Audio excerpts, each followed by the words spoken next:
femenina, la sabiduría femenina. Y para desarrollarnos en la sociedad en la que vivimos, y yo sé que tú estarás de acuerdo conmigo también, ¿verdad? Realmente necesitamos sabiduría. ¿Quién no necesita sabiduría? Yo la necesito. Todos los días necesito sabiduría para poder tomar buenas decisiones que bendigan mi vida, de aquellos que me rodean y que glorifiquen el nombre de mi Señor y Salvador Jesucristo también. Ahora, necesitamos sabiduría como esposa, la necesitamos como madres, la necesitamos como siervas del Altísimo también, y necesitamos sabiduría en nuestro diario vivir. Salomón, si ustedes recuerdan, fue un rey, lo encontramos en el Antiguo Testamento, la historia. Quiero aclararla un poquito para aquellas que quizás se han conectado por primera vez a este ministerio, Majestad Shekinah. Y claro, los días martes nos reunimos las damas como mujeres guerreras. Y quizás las que se han conectado por primera vez no tengan mucho conocimiento bíblico, pero bueno, déjame decirte que Salomón fue un rey que se encuentra en el Antiguo Testamento. Y fue un rey que pidió sabiduría. Dios le preguntó qué era lo que quería. Él podía haber pedido dinero, podía haber pedido fama, podía haber pedido, no sé, muchas riquezas. Sin embargo, él pidió sabiduría. Y por supuesto que Dios es tan benevolente, tan amoroso, tan misericordioso, que juntamente con la sabiduría que él pidió, le dio un montón de otras cosas más. Pero Dios se había agradado que ese rey, en vez de pedir bienestar material, había pedido sabiduría. Entonces Salomón pidió sabiduría para realizar los propósitos del reino. Humanamente era imposible llevar a cargo esa tarea. Imagínense ustedes que nosotros tenemos una familia quizás compuesta por 4, por 6, por 8 personas, y a veces se nos hace imposible llevar esta tarea a cabo. Ahora imagínense ustedes un rey, el presidente de una nación, ¿verdad? Que no es tan fácil. Necesitan sabiduría. Que si hablamos de los pastores también, necesitamos sabiduría. Entonces Dios se sintió complacido, como dije anteriormente, ante la petición de Salomón, y Dios prometió darle una sabiduría tan extraordinaria que no tendría igual. Bueno, yo creo que todos conocemos el concepto de sabiduría, ¿verdad?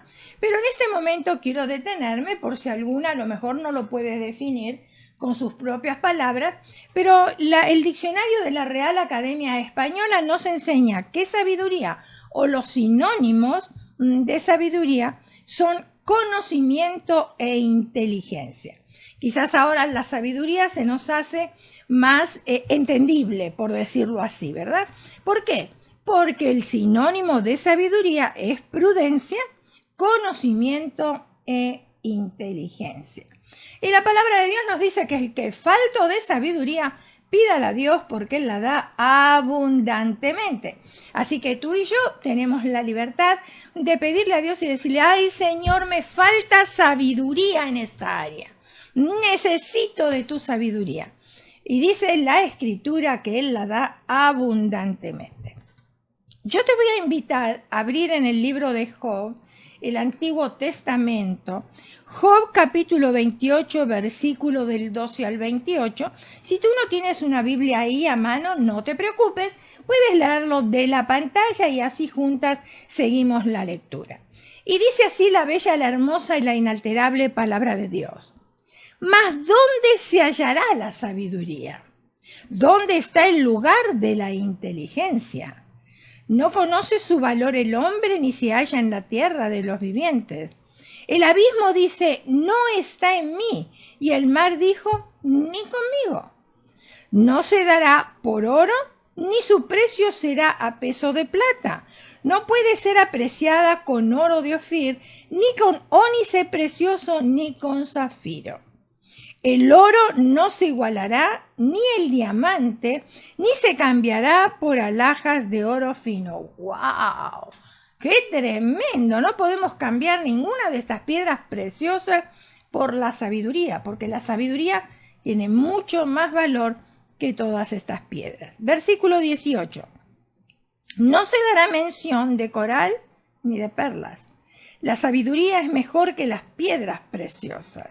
No se igualará con ella topacio de Etiopía y no se podrá apreciar con oro fino. Versículo 20. ¿De dónde pues vendrá la sabiduría? ¿Y dónde está el lugar de la inteligencia? Porque encubierta está a los ojos de todo viviente y a toda ave del cielo es oculta. El Abadón y la muerte dijeron, su fama hemos oído con nuestros oídos. Dios entiende el camino de ella y conoce su lugar, porque Él mira hasta los fines de la tierra y ve cuánto hay bajo los cielos. Al dar peso al viento y poner las aguas por medida, cuando Él dio ley a la lluvia y camino al relámpago de los truenos. Entonces la veía Él y la manifestaba, la preparó y la descubrió también, y dijo al hombre, he aquí que el temor del Señor es la sabiduría, y el apartarse del mal, la inteligencia. Acá está la clave de todo lo que hemos leído. He aquí que el temor del Señor. Y cuando estamos hablando de temor del Señor, yo no tengo que temerle a Dios, porque muchos dicen, ay, que Dios te va a castigar. No, Dios es amoroso. Dios nos corrige para que aprendamos. Entonces, el temor a Dios no es que tengo que tenerle miedo, todo lo contrario.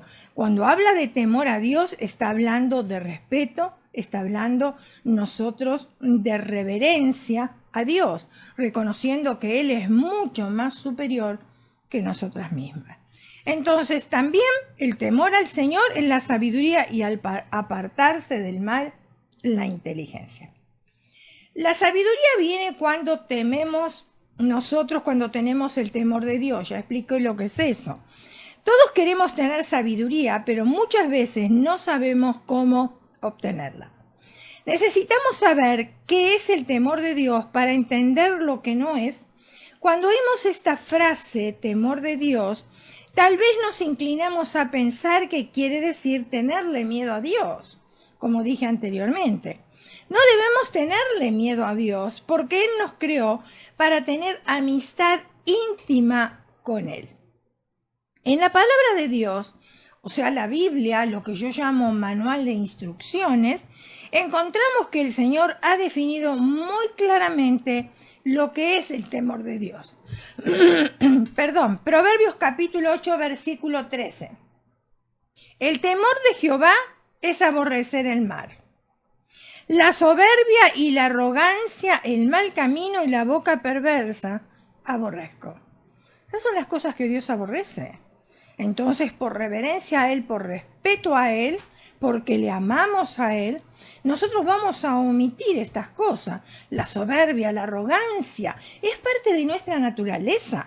Todas nacemos con estas cosas y por eso es que necesitamos nosotros tener sabiduría para ir despojándonos de esta vieja naturaleza y agradándole a Dios en todo.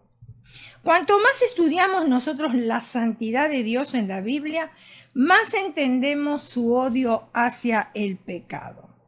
Pero ¿por qué Dios odia el pecado? Odia el pecado porque nos separa de Él. Dios es 3 veces santo y por supuesto que Él no se relaciona, digamos, con el pecado. ¿Vive en medio de los pecadores? ¿Vivió? Sí, claro, porque Él vino a salvar ¿a quién? A los pecadores. ¿Él ama a los pecadores? Claro que sí, pero lo que Él no ama es el pecado que está en nosotros, los pecadores. El pecador es abominación el pecado es abominación a la naturaleza de Dios. Dios ama al pecador, como dije anteriormente, pero no ama el pecado que se encuentra en nosotros. ¿Por qué? Lo vuelvo a repetir, porque nos separa de su presencia. Ahora, escucha bien esto. Si tú escudriñas las Escrituras, la Biblia, el manual de instrucciones, vas a descubrir que el temor de Dios es donde se encuentra la sabiduría. Pero también vas a descubrir que la sabiduría está a nuestra disposición en proporción directa a mí santidad. Ahí yo soy responsable, ¿verdad? O sea, más busco yo acercarme a Dios, más busco yo desprenderme de esta vieja naturaleza llena de pecado, más yo voy a tener sabiduría. Ahora, nosotras debemos de ser honestas con nosotras mismas y prestas para admitir nuestro pecado. Claro, muchas veces cuando mencionamos la palabra pecado es como que, uy, suena tan fuerte. Y si le preguntamos a alguien qué es para ti pecado, lo primero que va a decir, asesinato, va a decir robo, va a decir abuso y todas estas cosas que nosotros las tenemos como niveles de pecado. Pero es muy raro cuando le preguntamos a una persona cuál es tu opinión acerca del pecado, que esa persona puede decir que una mentira es pecado. Y sin embargo, en la lista de los pecados también está la mentira. A Dios no le agrada la mentira. Ahora, primera de Juan capítulo 1, versículo del 8 al 10, nos dice, si decimos que no tenemos pecado, claro, imagínate, a ver, vamos a levantar las manos y nos preguntan que nunca hemos mentido, ¿verdad que no? No, yo no puedo levantar la mano porque yo sí he mentido. Entonces, tengo que decir que yo tengo pecado en mi vida. Dice, no nos engañamos a nosotros mismos y la verdad no está en nosotros cuando decimos que no hemos pecado. Si confesamos, ahora viene la solución. Ahí Dios nos dice, bueno, si tú dices que no has pecado, te estás engañando a ti mismo y ¿sabes qué? Eres una mentirosa. O sea, la verdad no está en nosotros, la verdad no está en mí. Pero después Dios me da la solución a eso y me dice que si yo confieso mis pecados, si yo confieso que soy mentirosa, que tuve una mala actitud, que contesté mal, etcétera, etcétera, ¿verdad?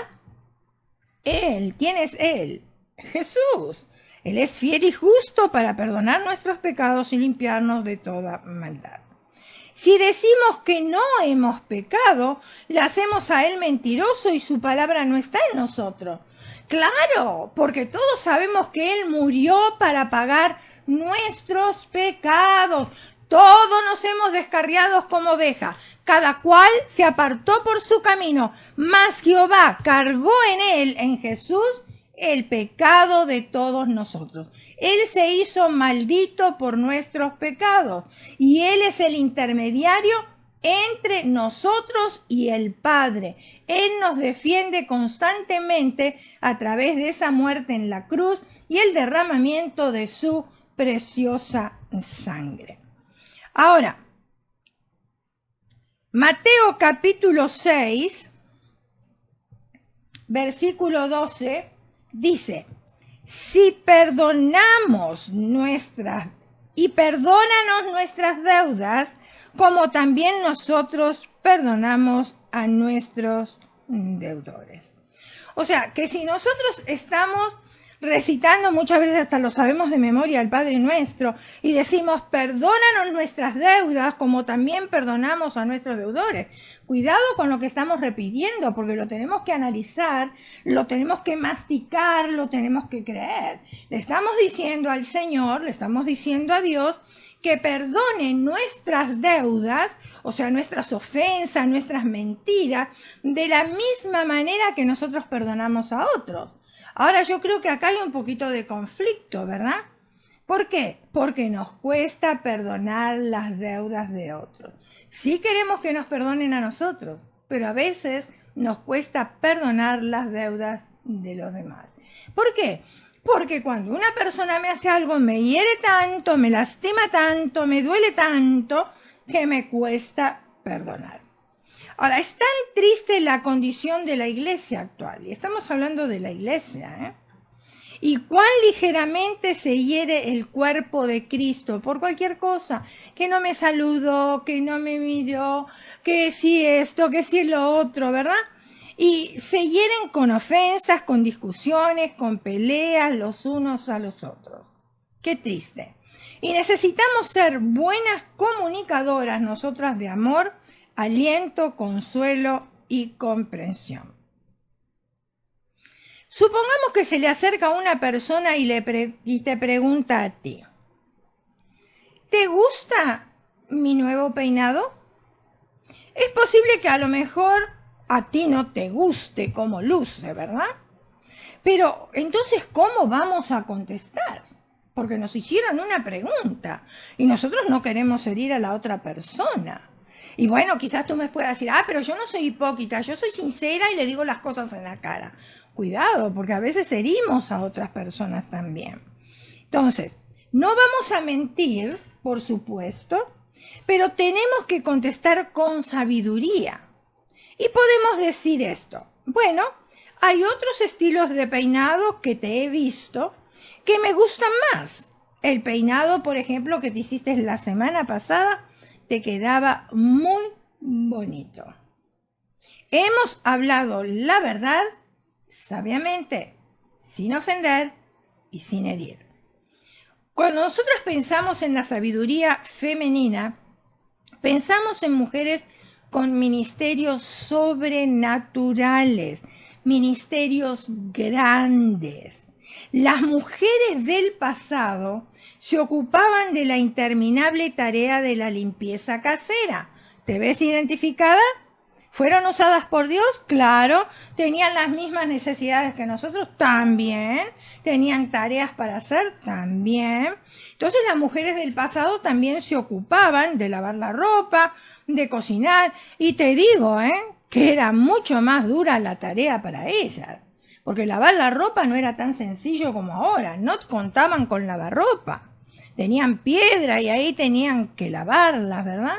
Y yo recuerdo haber visto a mi tía en Italia, en uno de los viajes a Italia, de haber visto a mi tía cómo lavaba en la piedra y también cómo ponía la ropa al sol para que se blanqueara, porque no usaban lavandina, no tenían lavandina o bleach, como le llamamos nosotros aquí. Cocinar no era tan fácil. Muchos de ellos tenían que encender el carbón. Ahora, piensa tú en los tiempos de Jesús. No era fácil cocinar, no era fácil, no tenían la harina procesada como la tenemos ahora. Ellos tenían que tamizar, tenían que sacarle la impureza a la harina, al trigo y bueno, la cosecha y cuantas otras cosas, ¿verdad? Y nosotras todavía nos quejamos. Y estas mujeres del pasado tenían que atender numerosas preocupaciones que daban también los hijos. Claro, pues nosotros leemos la palabra de Dios y todo parece perfecto, pero si en la palabra de Dios hubiesen contado tantos detalles, nosotros tendríamos que ir hoy a la iglesia, tendríamos que alquilar un ñujo, ¿verdad? Tendríamos que alquilar un camión para poder transportar la Biblia, porque sería tanto el escrito que encontraríamos en esas páginas de tantos detalles. Pero Dios en su sabiduría dejó lo que era necesario para nosotros entender, lo principal y lo primordial, ni nada más ni nada menos. Al igual que nosotras, estas mujeres del pasado se enfrentaban con sus vidas emocionales, las cosas que les gustaban y las que no les gustaban, sus frustraciones, sus temores. Y ha sido un placer y gran emoción para mí conocer a estas mujeres de la antigüedad a través de las páginas de la Biblia. Ya están cubiertas por el polvo y los escombros de la tierra. Y lo sorprendente, cuando las descubrí, noté que se parecían muchísimo a mí. De la sabiduría de alguna de ellas quiero hablar en esta hora. Te voy a invitar a abrir la palabra de Dios en 1 de Samuel capítulo 25 versículo 3. Dice, y aquel varón se llamaba Nabal. Ya saben a quién me refiero. Estuve hablando en otras semanas acerca de Abigail. No voy a hablar todo el tiempo de Abigail en esta hora. Abigail era aquella mujer de buen entendimiento, era una mujer sabia y de hermosa apariencia, pero el hombre, su esposo Nabal, era duro y de malas obras. No lo digo yo, lo dice la Biblia. Ahora notemos el contraste en este matrimonio, una mujer sabia y un hombre de malas obras, duro, ¿verdad? necio, etcétera, etcétera. Abigail, sabia y de hermosa apariencia, nos describe la Escritura. Su nombre significa regocijo a mis padres. ¿Cuántas sabemos que nuestros nombres tienen un significado? Bueno, Abigail significa regocijo a mis padres. Nabal, su esposo, como dije anteriormente, hombre duro y de malas obras, su nombre, ¿saben qué significa? Necio e insensato. Necio e insensato. Así que yo te aconsejo, si estás por tener un hijo, y especialmente varón, no le pongas Nabal, por favor, porque le estás profetizando sobre su vida. Un muchacho necio e insensato. ¿Verdad que a ti no te gusta eso, no es cierto? No, a mí tampoco. Muy bien, Proverbios capítulo 14, versículo 1 nos dice: la mujer sabia edifica su casa, mas la necia con sus manos la derriba. No le importa si se está destruyendo la casa, si están enfrentando por una necesidad, no le interesa.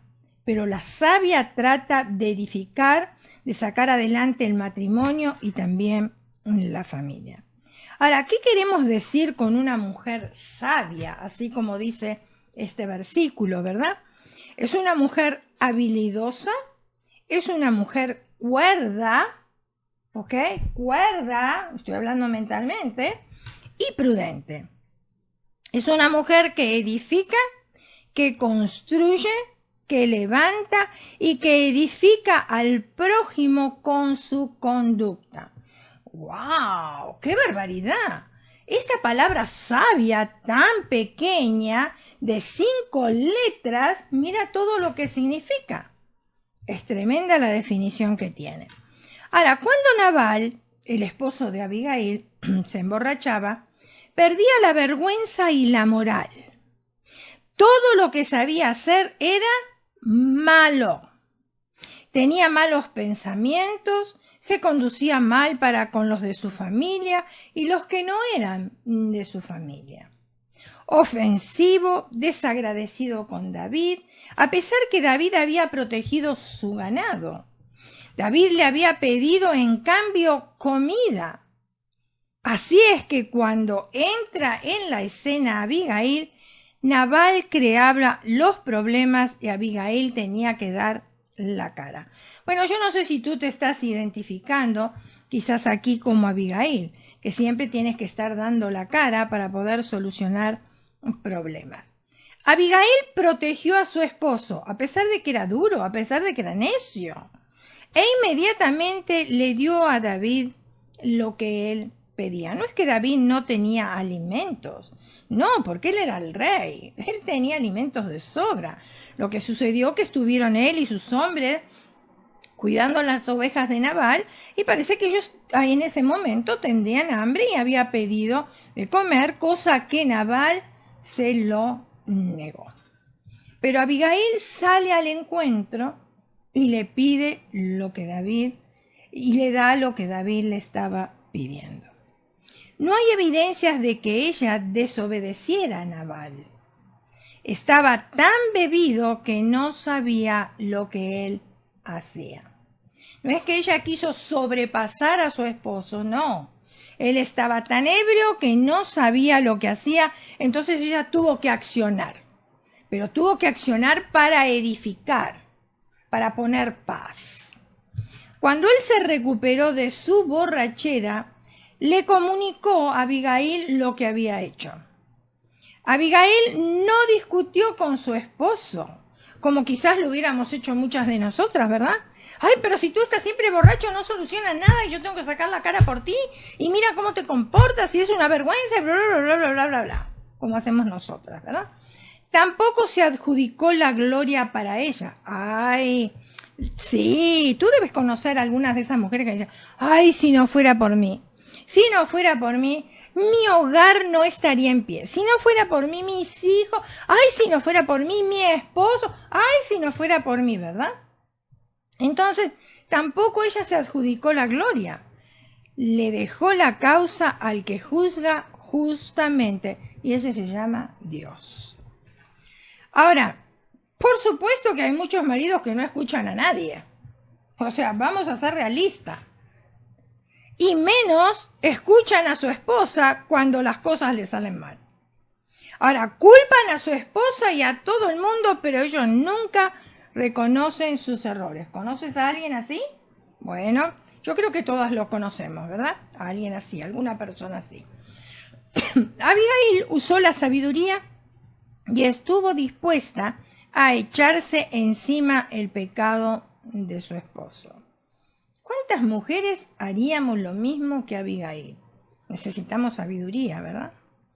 Me recuerda las palabras de Pablo a Filemón intercediendo por Onésimo. Aquellas que están familiarizadas ya saben lo que yo quiero decir. Pero para aquellas que todavía no conocen muy bien la Escritura, yo te voy a decir lo que sucedió.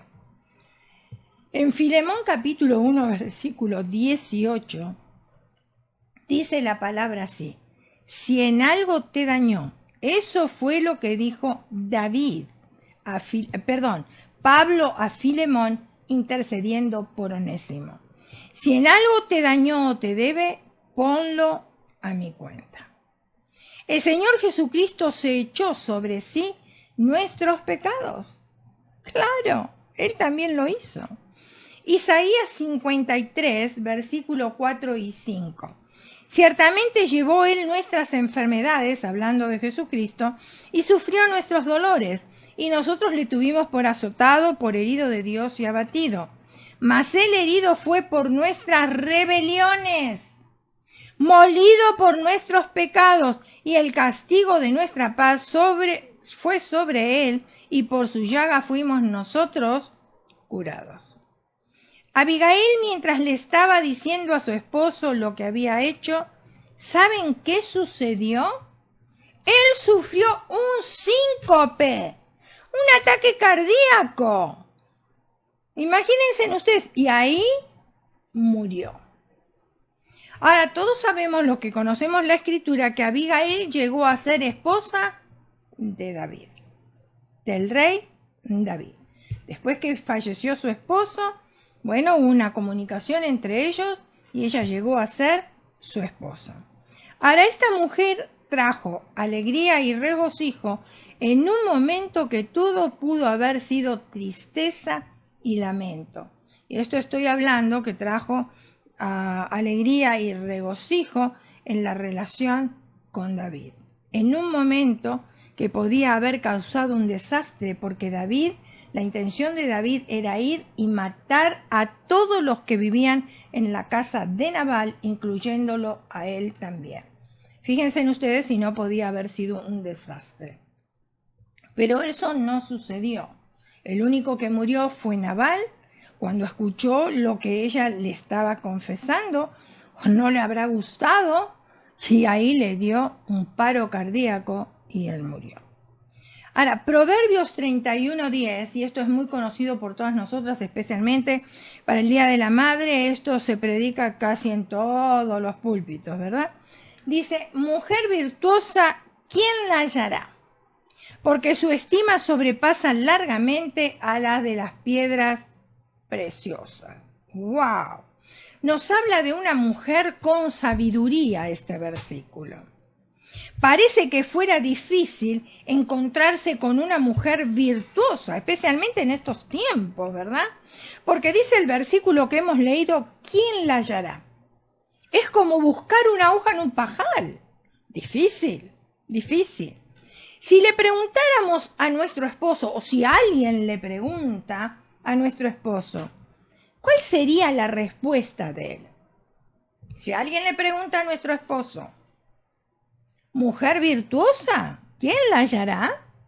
¿Qué respondería él?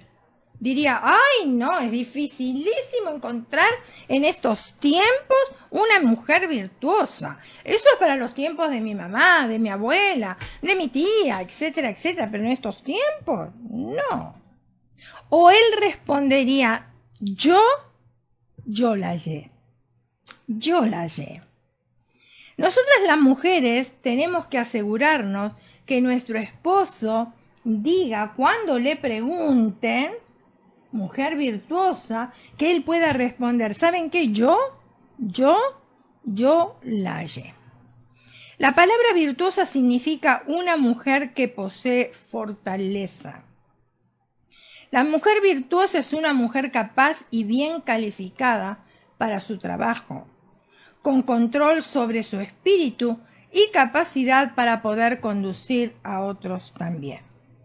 Ahora, continúa diciendo el versículo 10, porque su estima sobrepasa largamente a las piedras preciosas.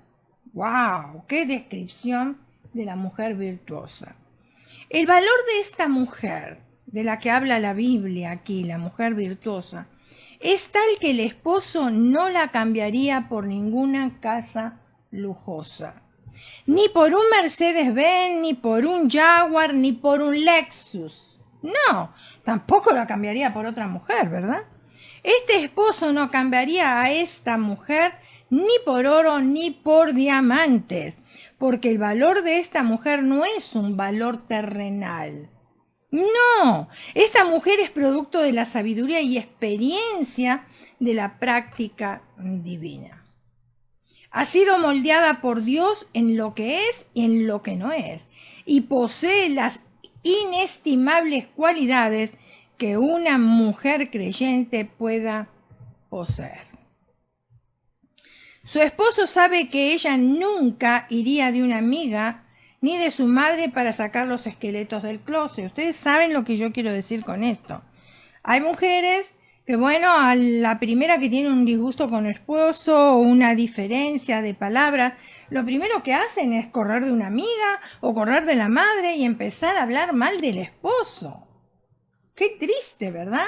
¿Por qué? Porque después el esposo y la esposa, ustedes saben que se arreglan, hacen las paces. Pero lo que ya esta mujer contó de su esposo quedó en la mente y en el corazón de la amiga o quizás de la mamá de los familiares. ¿Y cómo va a ser después para retirar todas esas palabras del corazón y de la mente de estas personas que salieron de su propia boca? Su esposo está confiado de que ella está contenta donde quiera que viva. Puede ser casa grande, puede ser un departamento, y que ella sería capaz de seguirlo hasta el fin del mundo, porque confía en él. Su esposo sabe que ella es competente, que cuando llega a su casa, el hogar y la familia están en orden y no en caos. ¡Ay, los niños buscando dónde están los tennis shoes! Bueno, se habrán perdido. Pero cuando una mujer es, ¿verdad?, prudente, cuando una mujer llega a su casa, sabe dónde están los tenis shoes del esposo, de los niños, saben dónde está la camisa o el pantalón del esposo, saben dónde se encuentran los alimentos, etcétera, etcétera. Y este esposo, cuando llega a la casa, no se tropieza con los juguetes de los niños. Claro, por supuesto que no, porque ya la mamá le enseña a los niños a recoger sus juguetes. Su esposa lo espera a él y no con cara de vinagre, ¿verdad? Para decirle todo lo que sucedió en el día. Mira a tus hijos, que no son obedientes. Ay, porque tú sabes que en el trabajo, ay, la familia me tiene... No, no es así. La mujer sabia considera cada acto y cada palabra y luego solo hace y dice aquello que edifica y que ayuda. La mujer sabia sabe cómo arreglarse también. Esto no quiere decir que esta mujer virtuosa se ponga ropa de salir para limpiar los pisos de la casa. Yo no estoy diciendo eso. O que se ponga tacones para limpiar la casa, ¿verdad? Hasta ridículo sería. Esta mujer elige ropa que favorece su aspecto. En una oportunidad, una esposa tardó 2 horas en bañarse y arreglarse el cabello, depilarse las piernas, maquillarse, etcétera, etcétera. Cuando ya estaba arreglada, llega su esposo y le pregunta, ¿dónde vas tan elegante? Y ella respondió, tengo cita con el doctor. Entonces el esposo le dijo, me gustaría que alguna vez te arreglaras así para mí. ¿Te acuerdas cómo te arreglabas tú cuando estabas de novio con tu esposo? ¿Y qué pasó cuando nos casamos? ¿Ya no le damos la importancia? Andamos con el chongo, con la chancla y bueno, oliendo a frito, ¿verdad? Cuidado, arréglate, porque ahí afuera, en la calle, hay muchas mujeres que se arreglan. Por supuesto que vas a arreglarte con algo que a ti te favorece. La mujer que teme a Jehová es realmente bella y encantadora. La mujer que adora a Dios es confiable, habilidosa, fiel, caritativa, fuerte, sabia, prudente, compasiva, generosa, cariñosa. La clave para llegar a ser una mujer virtuosa es una relación vital con Dios. Más leemos la palabra, más nutrimos nuestro espíritu y más limpiamos nuestra mente de un montón de cosas que no nos favorecen. ¿Cuántas veces comemos por día? Bueno, de acuerdo a la nutrición tendríamos que comer 5 veces por día, o 6 muchas veces, ¿no? Pequeñas porciones, pero comer durante todo el día. ¿Qué tal si alimentaríamos al espíritu 6 veces por día? Aunque sea pequeñas porciones, un capítulo, ¿verdad? Para snack. Después tenemos el lunch, ahí leemos un poquitito más. ¿Tú no crees que nuestro espíritu estaría bien alimentado? Claro, por supuesto que sí. La clave para llegar a ser una mujer virtuosa es una relación vital con Dios. Y por supuesto, yo estoy diciendo de nutrirnos con la palabra, pero también comunicarnos con Dios a través de la oración. Él promete hacer de cada una de nosotras la clase de mujer que Él quiere que seamos.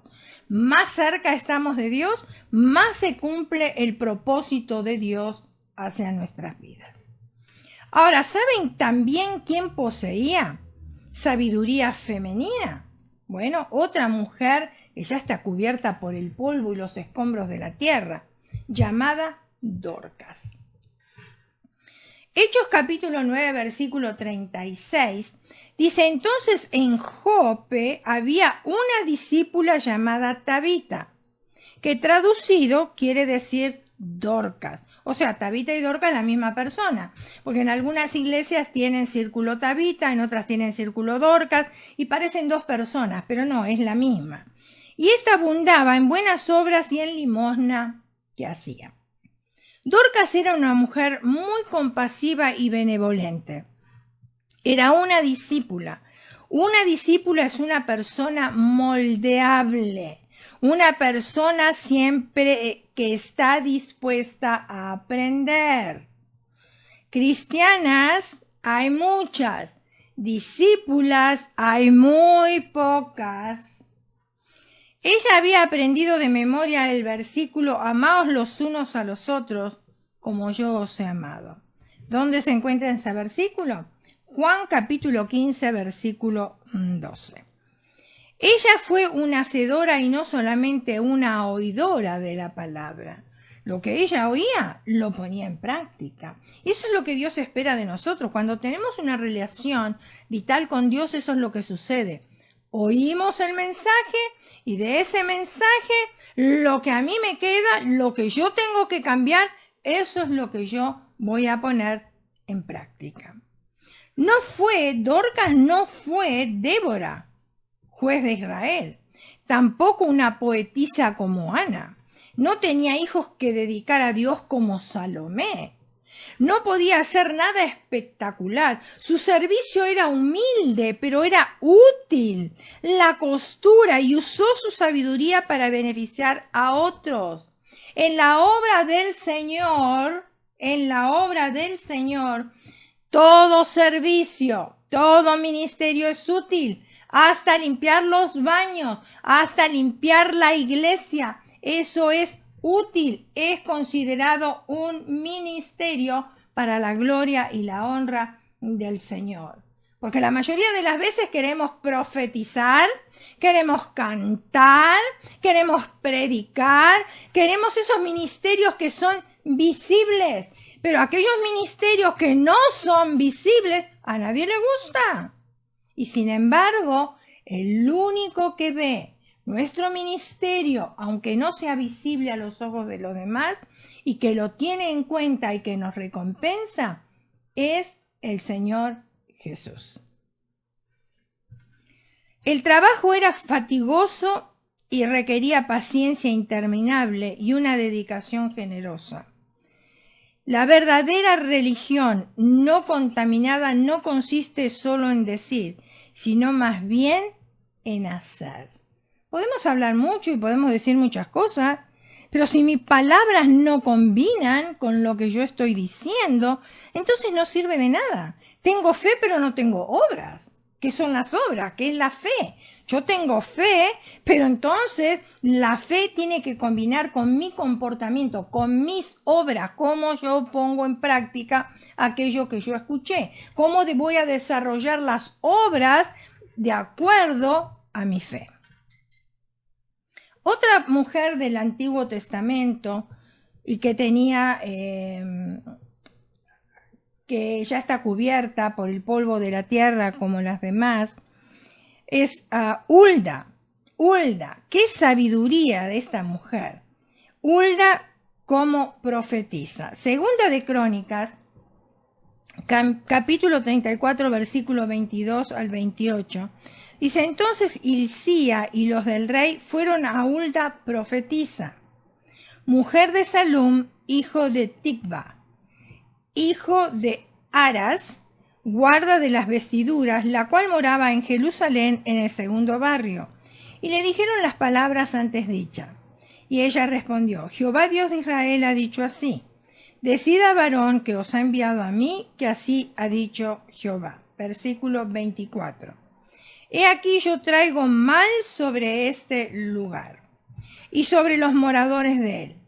Todas las maldiciones que están escritas en el libro que leyeron delante del rey de Judá, por cuanto me han dejado y han ofrecido sacrificios a dioses ajenos, provocándome a ira con todas las obras de sus manos, por tanto se derramará mi ira sobre este lugar y no se apagará. ¿Entiende? Dios no comparte su gloria con nadie. No comparte su gloria con dioses ajenos, ni de madera, ni metal, ni de bronce. ¿Cómo sabemos cantar? No, Él no la comparte, por supuesto que no. Dice, por cuanto me han dejado a mí y han ofrecido sacrificios a dioses ajenos. Y nota que dioses está en minúscula, porque no está hablando del Dios verdadero. Versículo 26. Mas al rey de Judá, que os ha enviado a consultar a Jehová, así le diréis. Jehová el Dios de Israel ha dicho así por cuanto oísteis la palabra del libro. Versículo 27. Y tu corazón se conmovió y te humillaste delante de Dios al oír sus palabras sobre este lugar y sobre sus moradores, y te humillaste delante de mí y rasgaste tus vestidos y lloraste en mi presencia. Yo también te he oído, dice Jehová. He aquí que yo te recogeré con tus padres, y serás recogido en tu sepulcro en paz, y tus ojos no verán todo el mal que yo traigo sobre este lugar, y sobre los moradores de él. Y ellos refirieron al rey la respuesta. Dios usa a esta mujer, a Hulda, con su satélite de recepción espiritual. Porque realmente esta mujer tenía una recepción espiritual tremenda, lista para transmitir el mensaje divino. Dios usó una mujer como canal para ese gran avivamiento de Judá. Dios usa a las mujeres en el día de hoy también. ¿Sí? No utiliza solamente a los varones. Cuidado, utiliza a las mujeres también. Hulda se introduce en el estilo autoritativo de los profetas. ¿Por qué? Porque ella dijo así, escuchen bien, así ha dicho Jehová. Como diciendo, no es yo la que lo estoy diciendo, esas palabras vienen de arriba. Alguien me está diciendo a mí desde arriba qué es lo que yo tengo que decirles. Y entonces por eso ella usa esto, así ha dicho Jehová, con autoridad. La gente está cansada de lo que nosotras podamos decir. Ellos quieren oír al Señor lo que Él les quiere decir. Ella habló de parte de Dios con seguridad. Primero presentó lo negativo, habló del juicio divino y fue directa en su mensaje. No acomodó el mensaje para que le dijeran: hermana Hulda, qué bueno predica usted, qué bien usted predica, hermana. Segundo, presentó lo positivo. Hulda presentó juicio, pero abrió la puerta de la esperanza. El Evangelio de Jesucristo es amor, esperanza y restauración. Una mujer con un mensaje de Dios llevaron a un pueblo a experimentar un avivamiento religioso. Fíjense en ustedes, Hulda, una mujer con un mensaje de Dios, llevaron a un pueblo a experimentar un avivamiento religioso. Sabiduría femenina, también saben quién las tenían. Bueno, Cifra y Fúa. Nombres un poquitito raros, ¿verdad? Bueno, si tú estás por tener una niña, puedes escoger estos nombres si te gustan. Éxodo capítulo 1, versículo 17 dice: pero las parteras temieron a Dios y no hicieron como les mandó el rey de Egipto. ¿Qué les había dicho el rey de Egipto? Que todo varón que nacieran los tenían que matar. Y ellas no lo hicieron. Por eso dice, las parteras temieron a Dios y no hicieron como les mandó el rey de Egipto, sino que preservaron la vida de los niños. ¿Con quién tenemos que estar de acuerdo nosotros? Nosotros tenemos que estar de acuerdo con Dios. Si a mí me piden algo hacer contra la voluntad de Dios, lo que está escrito en su palabra, yo puedo negarme. Porque yo quiero hacer la voluntad de Dios. Si, por ejemplo, mi esposo me pide a mí mentir, como sucedió, ustedes se acuerdan, en el Nuevo Testamento, de Ananías y Zafira, eran un matrimonio. Se pusieron de acuerdo en mentir los dos. ¿Y qué pasó? Los dos murieron. Ahora, si mi esposo, aun cuando la palabra de Dios dice que nosotras debemos estar sujetas a nuestros esposos, pero si él me pide a mí mentir o prostituirme, etcétera, etcétera, que es todo contrario a la palabra de Dios, yo no tengo que sujetarme a mi esposo y Dios no se va a enojar conmigo, al contrario. ¿Por qué? Porque yo estoy defendiendo el nombre de nuestro Señor Jesucristo. Ahora, la experiencia con Dios de estas dos mujeres, de estas dos parteras, la llevó a practicar el respeto a la vida. Su sabiduría y ética religiosa fueron más fuertes que la ley injusta e irracional. Cuando se pierden los valores espirituales, el ser humano mira con desprecio a los no nacidos y les roba el derecho de la vida. Qué tristeza, ¿verdad? Cifra y Fúa, ellas no negociaron con sus convicciones espirituales. Estaban convencidas y eso fue lo que ellas hicieron. No debemos de apoyar el derecho al aborto. Cuidado, mis hermanas. Cuidado, Dios no está de acuerdo que apoyemos el derecho al aborto.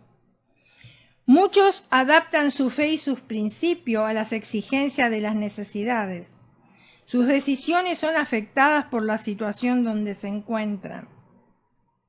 Quizás muchas digan, bueno, pero esta criatura ahora nació de una relación ilícita, esta criatura nació y yo no estoy casada, esta criatura viene, aunque tenga mi hogar bien formado y yo no tengo los medios. Bueno, déjame decirte que esa criatura no vino al mundo porque quiso. Esa criatura llegó al mundo porque tú la trajiste. Y si tú perseveras en tener a esa criatura, Dios te va a ayudar para sacarla adelante y te va a dar la sabiduría para que puedas tú alimentarla, hacerla crecer e inculcarles valores espirituales. También quien tenía sabiduría era María. Y vamos a Lucas capítulo 10, versículo 38 al 42. Y dice de esta manera: aconteció que yendo de camino, entró en una aldea y una mujer llamada Marta le recibió en su casa. No estoy hablando aquí de María, la madre de Jesús, sino de estas dos hermanas, María y Marta. Esta tenía una hermana que se llamaba María, la cual sentándose a los pies de Jesús oía su palabra. Pero Marta se preocupaba con muchos quehaceres y acercándose dijo: Señor, ¿no te da cuidado de que mi hermana me deje servir sola? Dile pues que me ayude. Respondiendo Jesús le dijo: Marta, Marta, afanada y turbada, estás con muchas cosas. Pero solo una cosa es necesaria y María ha escogido la buena parte, la cual no le será quitada. Para María, Jesús era más importante que la cocina y que la comida. María no quería perderse el estudio espiritual que el Señor compartía. Para ella lo que hablaba Jesús tenía prioridad. Y yo me imagino que si el Señor Jesús viene a mi casa o viene a la tuya, vamos a estar rodeándolo y escuchando su sabiduría, prestándole atención a sus palabras, ¿verdad que sí? Claro, porque yo no me quiero perder la oportunidad de escuchar al Maestro. ¿Qué parte nosotras estamos escogiendo del culto? Esa es la pregunta ahora, para poder nosotros llegar a nosotras mismas. ¿Qué parte nosotras estamos escogiendo del culto? ¿La alabanza? ¿Hacer sonar los panderos y danzar? Y eso no es que esté mal, cuidado, yo no estoy diciendo que está mal. Yo no sé si tú habrás notado, como yo, que durante la alabanza nadie va al baño o a tomar agua. Ahí se están gozando, danzando, cantando, etcétera, etcétera. Pero comienza la predicación y las cosas cambiaron. Y comienzan a levantarse, ¿verdad? Para las dos cosas ya mencionadas. Y algunos para hablar por teléfono, otras dejan sus celulares encendidos durante el servicio. En el cristianismo, mis hermanas, escuchen bien, necesitamos toda la espiritualidad de María, pero también necesitamos todo el servicio de Marta. Está bien que María estaba a los pies de Jesús nutriéndose con su palabra, pero al mismo tiempo, cuando Jesús terminaba de hablar con sus discípulos, ¿quién le iba a servir la comida? No iban a comer palabras, no iban a tragar aire. No, ahí tenía Marta la comida ya preparada y servida también. Entonces nosotros en el cristianismo necesitamos las dos cosas. Necesitamos la espiritualidad y también necesitamos el servicio. ¿Qué lugar ocupa la enseñanza en la disciplina de nuestros hijos? ¿Cuál es el lugar que ocupa? Salmo 127:3 nos dice: He aquí, herencia de Jehová son los hijos, y cosa de estima el fruto del vientre. Para Dios nuestros hijos tienen gran importancia aquí en la tierra. Y la Biblia dice que herencia de Jehová son los hijos. ¿Hemos recibido a nuestros hijos como una herencia de parte de Dios o lo hemos recibido como un castigo? Un predicador contaba la siguiente experiencia. Hace algunos años atrás estuve visitando la policía de menores y en esa oportunidad llegó una mujer llorando. Tenía un golpe muy marcado en su rostro, contaba este pastor, y le pregunté a qué venía y ella me contestó: voy a demandar a mi hijo, él me golpeó y lo vengo a demandar. Y le pregunté, continuó diciendo el predicador, ¿qué edad tiene su hijo? La madre contestó: mi hijo va a cumplir 12 años. Y el predicador le preguntó: ¿y dónde estaba el padre del niño? El padre, dijo ella, está en el hospital, porque él le dio una puñalada, el niño le dio una puñalada en el estómago a su padre. Mi hijo es un monstruo malvado. Esa fue la expresión de la mamá. El predicador le dijo: Dios nunca entregó monstruos a una familia. Dios nos entrega hijos para que nosotros les enseñemos y les guiemos, para que nosotros formemos el carácter de ellos. Hoy los padres están tan preocupados preparando para sus hijos para que saquen un título profesional, y yo no estoy diciendo que eso está mal. Al contrario, tenemos que animarlos a que ellos estudien, por supuesto. Pero la preocupación de que se críen en santidad de vida y en el temor de Dios carece de importancia. Ah, no, que mi hijo tenga el celular último modelo, que mi hijo tenga el iPad último modelo, que mi hijo tenga la computadora último modelo. Pero no estamos diciendo que tenga una vida espiritual último modelo, ¿verdad? Hay más preocupación por tener profesionales en la familia que tener hijos santos delante de Dios. Dios nos da instrucciones de sabiduría para disciplinar a nuestros hijos. Y esa es parte de... Estamos hablando de la sabiduría, ¿no? Y Dios nos da instrucciones de sabiduría para disciplinar a nuestros hijos. Pero hoy escuchamos por ahí, escuchamos en las noticias, aún los maestros en la escuela, que nosotros no podemos disciplinar a nuestros hijos, porque, ay, pobrecitos, van a tener un desorden psicológico. Ay, ay, ay, yo recuerdo que mi mamá decía que aún cuando iba a la escuela, si alguien se portaba mal, la maestra los ponía de rodilla arriba del maíz. Y yo no estoy diciendo que hay que tratar a los niños así, cuidado, pero a lo que yo voy, que mi mamá no tuvo ningún desorden psicológico, no tuvo ningún problema, a pesar de haber sido un castigo que hoy lo llamaríamos brutal, ¿verdad? Pero Proverbios 13:24, y eso es lo que nosotros tenemos que seguir, no lo que dice la escuela, no lo que dicen los medios de comunicación, no lo que dice la familia, sino lo que dice la bendita palabra de Dios. Proverbios 13:24. El que detiene el castigo a su hijo aborrece, mas el que lo ama desde temprano lo corrige. Palabra de Dios para ti y para mí. Yo no le voy a agregar nada.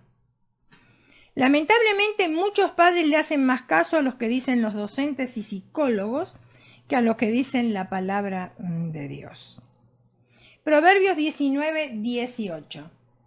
Corrige a tu hijo en tanto que hay esperanza, mas no se apresure tu alma para destruirlo. Es para ti y es para mí. A los jóvenes de mi generación, nuestros padres nos corregían y no crecimos con complejo. Aprendimos a ganarnos la vida. Proverbios 22:15. La necedad está ligada al corazón del muchacho, mas la vara de la corrección la alejará de él.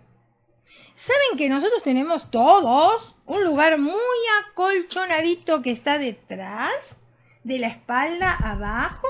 Bueno, tú ya sabes dónde, ¿verdad? Que ahí le podemos dar a nuestros niños, que no les va a hacer absolutamente nada. No estamos diciendo que vamos a agarrar un bate y le vamos... No, no estamos hablando de eso, cuidado. No, la necedad está ligada al corazón del muchacho. Es la vieja naturaleza que tiene que ser formada, mas la vara de corrección la alejará de él. Mira, y tú vas a estar de acuerdo conmigo, nosotros crecimos con 3 canales y un televisor. Los jóvenes de este siglo tienen 350 canales, más Netflix, más YouTube, más PlayStation, más celular, y dicen que están aburridos. ¡Wow! ¿Cómo cambiaron las cosas, verdad? Ya, over the years, ¿cómo cambiaron? Quizás ellos piensan, ay, pero ustedes qué anticuados. Sin embargo, nosotros no nos aburríamos, jugábamos. Ay, yo me acuerdo cómo cazaba las luciérnagas y me hacía anillos con las luciérnagas o las mariposas y cómo nos divertíamos. Y nos encontrábamos todo tan lindo y un convivio tan hermoso con las amigas. Proverbios capítulo 23, versículo 13 y 14. No rehuses corregir al muchacho, porque si lo castigas con vara, en ese lugar acolchonado que te dije antes, no morirá. Lo castigarás con vara y librarás su alma del Seol. El Señor quiere bendecir a los que sirven y crecen a sus hijos en sabiduría, que edifican su hogar en sabiduría, que toman decisiones con sabiduría, que se comportan con sabiduría. Santiago capítulo 1 versículo 5. Si alguno de vosotros tiene falta de sabiduría, pídala a Dios, el cual da abundantemente, Él da a todos. No tiene escogidos, a todos.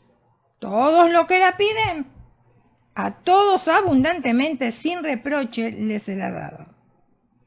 Si estas mujeres en momentos tan difíciles de la historia pudieron poner en práctica la sabiduría femenina, quiere decir que nosotras también podemos hacerlo.